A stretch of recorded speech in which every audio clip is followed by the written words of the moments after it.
আমি হচ্ছে বাংলাদেশ থেকে লাইভ করছি, হ্যাঁ? আর ইন্টারভিউ থেকে।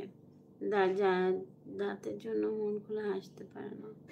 না, কখনোই না। আমি মন খুলেই হাসি। দেখেন আমি সবসময় হচ্ছে আলহামদুলিল্লাহ, শুকরিয়া আল্লাহর কাছে। আমি মানুষ আ এবং আল্লাহ আমাকে যেভাবে বানিয়েছেন, দেখেন আমার এই দাঁতটা যতই আপনি বলেন ফাঁকা বা আমি লজ্জা পাচ্ছি হাসি দিতে, কখনোই না।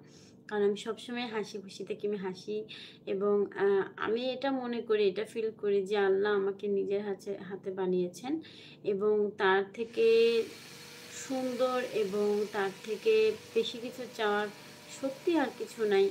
আমি মানুষটা যেমন যতটুক পেয়েছি, আর মানুষ না কখনোই একদম পারফেক্ট হয় না, ঠিক আছে?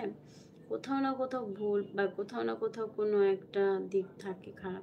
সো এজন্য বলব যে না, আমি লজ্জা পাবো কেন? আমি আরো শুকরিয়া আল্লাহর কাছে যে আমি যেমন হয়েছি, আল্লাহ আমাকে এত সুন্দর পৃথিবীতে পাঠিয়েছেন এবং এত সুন্দর করে বানিয়েছেন। চাপা